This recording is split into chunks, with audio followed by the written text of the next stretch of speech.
നിങ്ങളുടെ മനസ്സ്, നിങ്ങളുടെ ഹൃദയം നാം നിങ്ങൾക്ക് വിശാലമാക്കി തന്നില്ലേ എന്ന് പറഞ്ഞാൽ ഇതാണ്.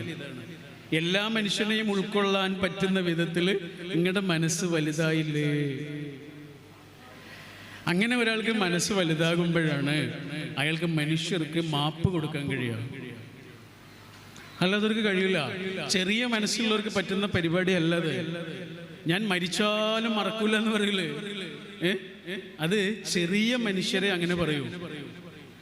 വലിയ മനുഷ്യരെന്താ ചെയ്യാന്നറിയോ? അത് വിട്ട് കളയാ ചെയ്യാ. പിന്നെയും വിശ്വസിച്ച് കൂടെ കൂട്ടാനൊന്നുമല്ല. അയാൾക്ക് നമ്മൾ മാപ്പ് കൊടുക്കുന്നത് എന്തിനാ? പിന്നെയും വിശ്വസിച്ച് കൂടെ കൊണ്ടെടുക്കാനൊന്നുമല്ല. ഒരപരിചിതനെ പോലെ നമുക്ക് അവഗണിക്കാനെങ്കിലും നമ്മുടെ മനസ്സിൽ നിന്ന് അയാളെ വിട്ടുകളയാണ്. അയാളെ വെറുക്കാൻ പോലും ഓർക്കുന്നില്ല. അയാളിനി നമ്മുടെ ഉള്ളിലില്ല, മായ്ച്ചു കളയാ. ഇത് അന്യരായ മനുഷ്യർക്ക് എളുപ്പമാണ്.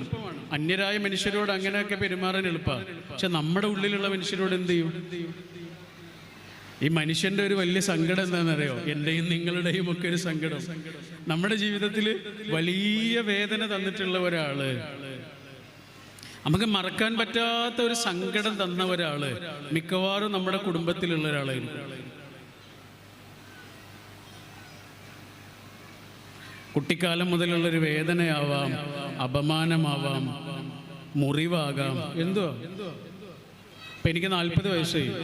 എന്നെ നിങ്ങൾ അപമാനിച്ചു നോക്കൂ. ആളെ ഇടയിലിട്ട് നിങ്ങൾ എന്നെ അപമാനിച്ചു നോക്കൂ. 4 മിനിറ്റ് കൊണ്ട് അതിൽ നിന്ന് പുറത്ത് കിടക്കാനുള്ള കഴിവ്, അങ്ങനെ ഒരു മെക്കാനിസം എൻ്റെ ഉള്ളിൽ ഇപ്പം ഉണ്ട്. കാരണം എനിക്ക് അത്ര പ്രായമായി. പക്ഷെ 4 വയസ്സായൊരു കുട്ടിയെ നിങ്ങൾ അപമാനിച്ചു നോക്കൂ. 40 വയസ്സായാലും അവിടെ നിന്ന് മറക്കൂല. അങ്ങനെ ഒരു അപമാനം, ഒരു വേദന, ഒരു മുറിവ് മിക്കവാറും ഏതൊരു മനുഷ്യനും കിട്ടിയിട്ടുണ്ടാവുക കുടുംബത്തിന്റെ ഉള്ളിൽ നിന്ന് തന്നെ ആയിരിക്കും. ഏതെങ്കിലും ബന്ധുവിൽ നിന്നായിരിക്കും. നമ്മൾ ഒരിക്കലും പ്രതീക്ഷിക്കാത്തൊരു മനുഷ്യനിൽ നിന്നായിരിക്കും.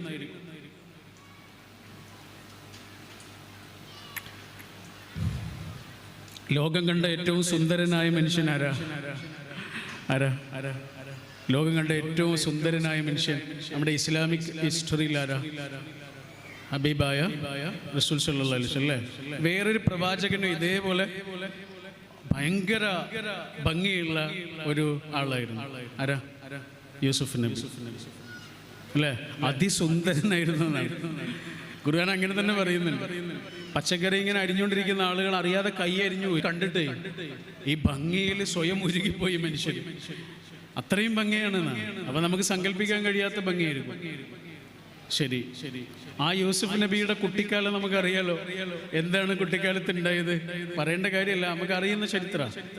കുറെ മക്കളുള്ളൊരു വാപ്പയുടെ മോനാ, ചെറിയ മോനാ. അതിന്റെ താഴെ വേറൊരു മോനുണ്ട്. അപ്പൊ ഈ വാപ്പയ്ക്ക് ഈ കുട്ടിയോട് വല്ലാത്ത ഒരു സ്നേഹ, പ്രത്യേകമായൊരു ഇഷ്ടമാണ്. അത് സ്വാഭാവികമായി മറ്റു കുട്ടികൾക്ക് അത്ര ഇഷ്ടമില്ല. അവർക്കതൊരു അസൂയയോളം വളർന്നു. അവരെന്ത് ചെയ്തു? ഈ കുഞ്ഞിനെ ഒരു ദിവസം പിടിച്ചോണ്ട് പോയി വാപ്പയോട് കെഞ്ചി പറഞ്ഞ് മോനെയും ഒരു കുടിലില്ല. ആലോചിച്ചു നോക്ക്, രണ്ടുപേരുടെയും ചരിത്രം പഠിച്ചു നോക്ക്. കൊട്ടാരത്തിൽ വളർന്ന മൂസാ നബി അവസാനം എത്തുന്നത് മദിയനിലെ ഒരു ചെറിയ ഓലപ്പുരയിലാണ്, ഒരു മലഞ്ചെരുവിലെ ഓലപ്പുരയിൽ. യൂസുഫ് നബി മലഞ്ചെരുവിലെ ഓലപ്പുരയിൽ വളർന്ന ആളാണ്. അവസാനം എത്തുന്നത് എവിടെയാ? ഈജിപ്തിലെ കൊട്ടാരത്തിൽ. ഇതാണ് പടച്ചോന്റെ പ്ലാന്. നമ്മുടെ പ്ലാനൊന്നും പ്ലാനല്ല. ഈ യൂസുഫ് നബി അലൈഹിസ്സലാം പിന്നീട് രാജാവിന്റെ മന്ത്രിയൊക്കെ ആവുന്നു, ഫിനാൻസ് മിനിസ്റ്റർ ആവുന്നു, ധനകാര്യ മന്ത്രിയൊക്കെ ആവുന്നു. അദ്ദേഹം കല്യാണം കഴിക്കുന്നു. അദ്ദേഹത്തിനൊരു കുട്ടി ഉണ്ടാവുന്നു. ആ കുട്ടിക്ക് അദ്ദേഹം ഒരു പേരിട്ടു. എന്താ പേര് എന്നറിയോ?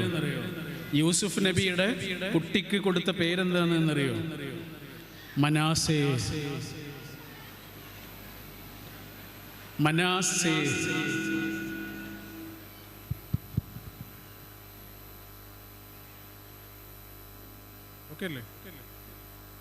ഓക്കെ അല്ലേ? സൗണ്ട് പോയോ? അങ്ങോട്ട് കേൾക്കില്ലേ? ആ, കുട്ടിയുടെ പേരെന്തായിരുന്നു? മനാസേ. മനാസേ എന്ന് പറഞ്ഞ വാക്കിന്റെ അർത്ഥം എന്താണെന്നറിയോ? മനാസേഹ് എന്ന് പറഞ്ഞാൽ എല്ലാം മറക്കുക. നമ്മുടെ ഭാഷയിൽ പറഞ്ഞാൽ സാരല്ല പോട്ടെ. അതെന്തിനായിരിക്കും യൂസുഫ് നബി അങ്ങനെ ഒരു പേര് കുട്ടിക്ക് കൊടുത്തത്? ഈ കുട്ടി വലിയ മോനാകുന്ന സമയത്ത് ആളുകൾ വന്നിട്ട് ഈ കുട്ടിയോട് പറയും, നിന്റെ മൂത്താപ്പന്മാരെ നിനക്കറിയോ? ആരാന്നറിയോ? നിന്റെ വാപ്പയെ കൊല്ലാൻ വേണ്ടിയിട്ട് കിണറ്റിൽ കൊണ്ടുപോയിട്ട് ആളുകളാണ്. അവരോട് പൊറുക്കാൻ പാടില്ല, അവർക്ക് മാപ്പ് കൊടുക്കാൻ പാടില്ല, അവരോട് പ്രതികാരം ചെയ്യണം എന്നൊക്കെ ആരെങ്കിലും ഒരു നാൾ ഈ കുട്ടിയോട് വന്ന് പറഞ്ഞാൽ ആ കുട്ടി അവർക്ക് കൊടുക്കേണ്ട മറുപടി എന്താണ് എന്ന് ആ കുട്ടിയുടെ പേരായിട്ട് തന്നെ യൂസുഫ് നബി കൊടുക്കുകയാണ് ചെയ്തത്. അതാണ് മനാസേ. രണ്ട് ചങ്ങാതിമാരിങ്ങനെ ഒരുമിച്ച് യാത്ര പോയ ഒരു കഥയുണ്ട്. നല്ല ചങ്ങാതിമാരാ, പക്ഷെ ഒരുമിച്ച് യാത്ര പോകുന്നതിനിടയിൽ എന്തോ ഒരു വഴക്കുണ്ടായി. ഒരാള് മറ്റേയാളെ അടിച്ചു. അടി കിട്ടിയിട്ടും ഇയാള് തിരിച്ചൊന്നും ചെയ്തില്ല. അടി കിട്ടിയിട്ട് തിരിച്ചൊന്നും ചെയ്തില്ല. ആകെ ഒരു കാര്യം ചെയ്തു. എന്താണെന്നറിയാം? അവിടെ താഴെ ഇങ്ങനെ ഇരുന്നിട്ട് മണലിൽ എഴുതി വെച്ചു. മണലിൽ എഴുതിയിട്ടു, എന്ത്? ഇവിടെ വെച്ച് എന്റെ ചങ്ങാതി എന്നെ അടിച്ചു. യാത്ര കഴിഞ്ഞിട്ടില്ല. അവരിങ്ങനെ യാത്ര പിന്നെയും പോവാ. ഒരു വലിയ പുഴ കടന്നു പോകണം. പുഴയിൽ ഇങ്ങനെ കുത്തി ഒഴുകുന്ന വെള്ളമുണ്ട്. അതിന്റെ മുകളിലൂടെ ചെറിയൊരു പാലമുണ്ട്. ആ പാലത്തിലൂടെ ഇങ്ങനെ പോകുന്നതിനിടയിൽ നേരത്തെ അടി കൊണ്ട ആളില്ലേ, അടി കൊണ്ട ആള് അയാളിങ്ങനെ വീഴാൻ പോയ സമയത്ത് ആ അടിച്ച ആള് പിന്നിൽ നിന്ന് ഇദ്ദേഹത്തെ ഇങ്ങോട്ട് വാരി പിടിച്ചു. വീഴാതെ കാത്തു. അയാള് വീണില്ല. പാലം കടന്ന് അക്കരെ എത്തിയപ്പോ ഇയാൾ ആദ്യം ചെയ്തത് എന്താണെന്നറിയോ? ഇയാളെ സമയത്ത് മണലിലാണല്ലോ എഴുതി വെച്ചത്, ഇപ്പൊ പാറയിലാണല്ലോ കൊത്തിവെച്ചത്. അയാൾ പറഞ്ഞു അതങ്ങനെയാ. നമ്മൾ തമ്മിൽ കലഹിച്ച നിമിഷങ്ങളുണ്ട്, നമ്മൾ തമ്മിൽ പിണങ്ങിയ നിമിഷങ്ങളുണ്ട്, നിങ്ങൾ എന്നെയും ഞാൻ നിങ്ങളെയൊക്കെ വേദനിപ്പിച്ച നിമിഷങ്ങളുണ്ട്. അത് മണലിൽ എഴുതി വെച്ചാൽ മതി. ഒരു കാറ്റ് വന്ന് അത് മറച്ചു കളയട്ടെ, അതിനെ ആരും അറിയണ്ട. പക്ഷേ നമ്മൾ സ്നേഹിച്ച നിമിഷങ്ങളില്ലേ, നമ്മൾ പരസ്പരം സഹായിച്ച നിമിഷങ്ങളില്ലേ, നമ്മൾ പരസ്പരം കാത്ത നിമിഷങ്ങളില്ലേ, അതാരും മറക്കാൻ പാടില്ല. അത് പാറയിൽ എഴുതി വെക്കണം.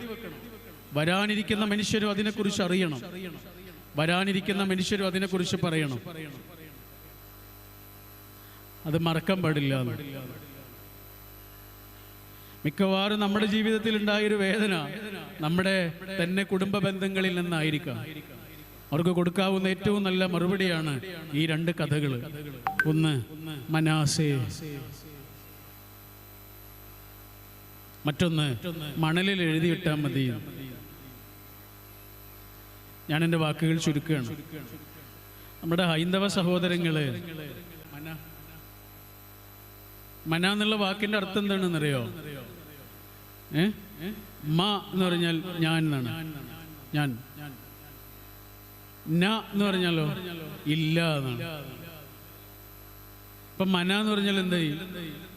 ഞാനില്ല. എൻ്റെ വീട് എന്ന് പറഞ്ഞാലേ, എൻ്റെ വീട് ഞാനില്ലാത്ത വീടാണ്. സാറിൻ്റെ വീട് സാറില്ലാത്ത വീടാണ്. എന്ന് പറഞ്ഞാൽ എന്താണ്?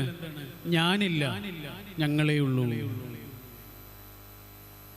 ഞാനില്ല, നമ്മളേ ഉള്ളൂ. എനിക്ക് മാത്രമായിട്ട് സ്വപ്നങ്ങളില്ല. എൻ്റെ കൂടെയുള്ള 3 മനുഷ്യരാണെങ്കിൽ ആ 3 മനുഷ്യർക്കും കൂടിയിട്ടുള്ള സ്വപ്നങ്ങൾ.